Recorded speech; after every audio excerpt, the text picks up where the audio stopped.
Welcome to my YouTube channel Astha School Shivahar.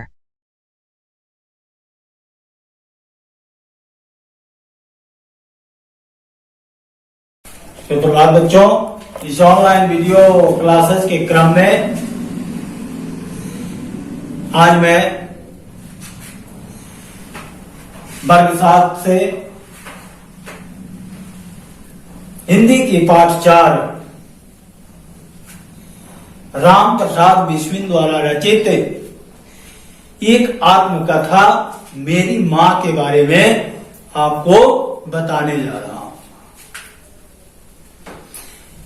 मेरी मां शीर्षक पाठ एक आत्मकथा है। बच्चों, आत्मकथा का अर्थ होता है अपनी कथा। अपनी कथा जो प्रस्तुत की जाती है उसको हम साहित्य की भाषा में, साहित्य के रूप में उसे हम आत्मकथा के नाम से जानते हैं।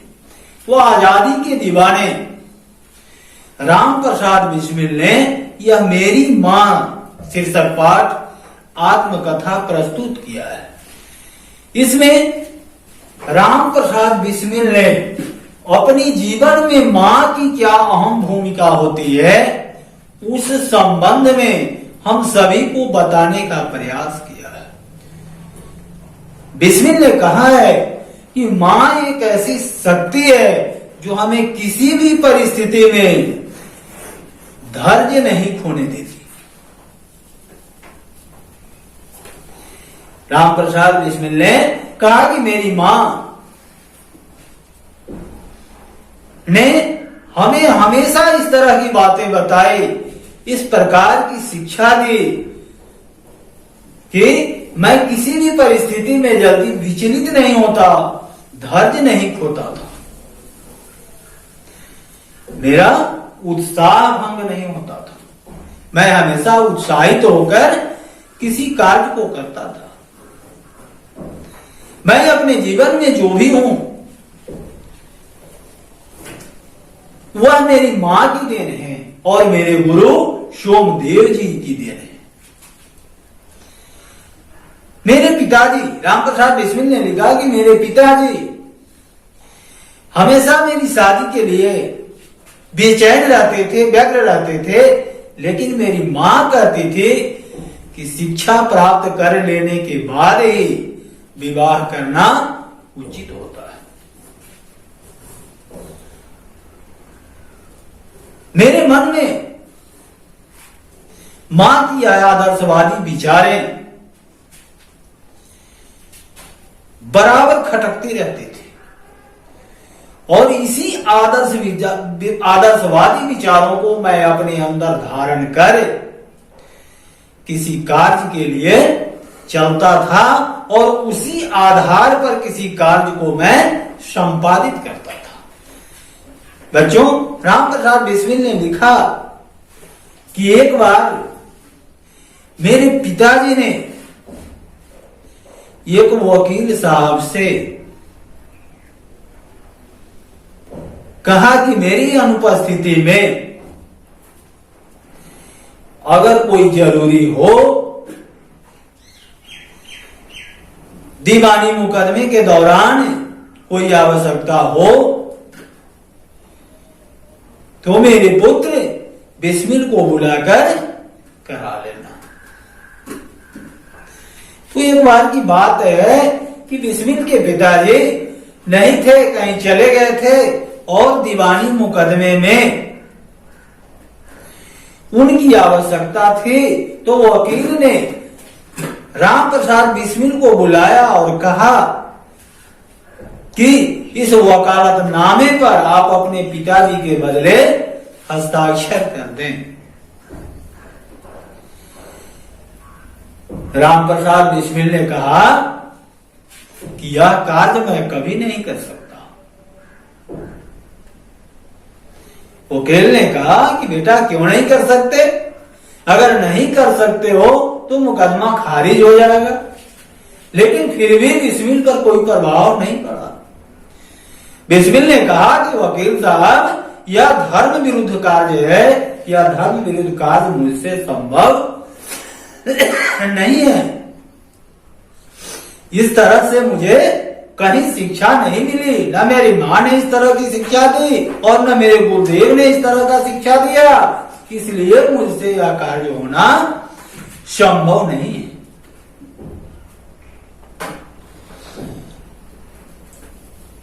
बिस्मिल एक महान क्रांतिकारी थे, जिन्हें 19 सितंबर 1927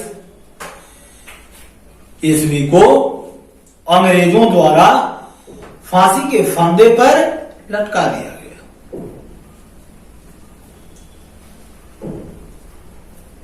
बच्चों, उनके अंतिम शब्द थे कि मेरा दृढ़ विश्वास है कि मैं फिर से भारत में ही जन्म लूंगा। मेरा जन्म जन्मांतर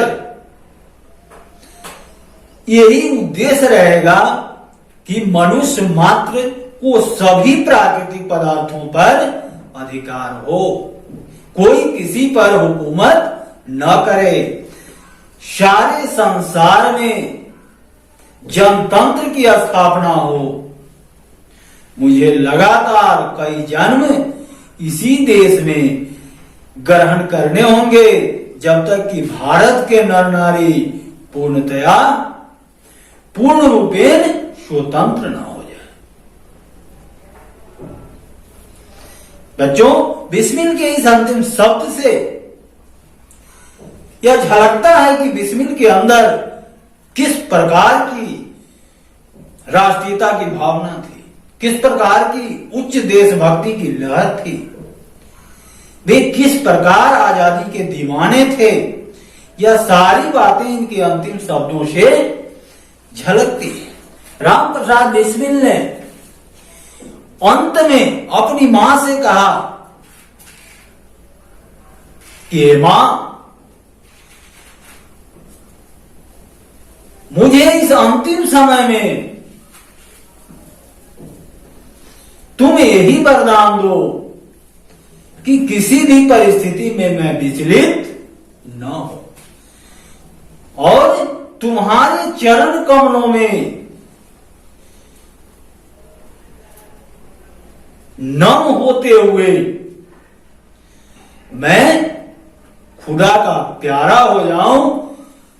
इससे बढ़कर मेरे जीवन में दूसरा कुछ नहीं हो सकता।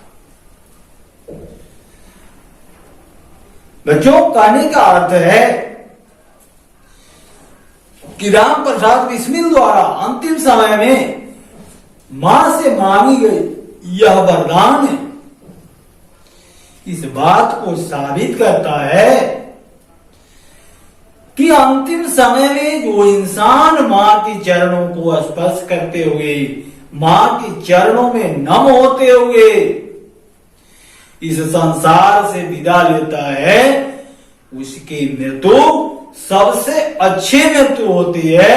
उससे बढ़कर इस संसार में दूसरा कुछ नहीं है। बच्चों, इस आत्मकथा को आप इस वीडियो के माध्यम से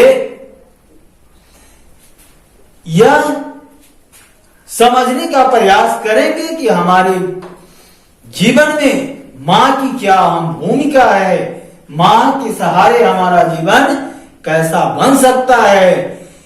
इसी के साथ इस आशा और उम्मीद में कि आप इसे अच्छी तरह से समझेंगे या समझने का प्रयास करेंगे, मैं इसे समाप्त करता हूं। धन्यवाद। Thanks for watching this video.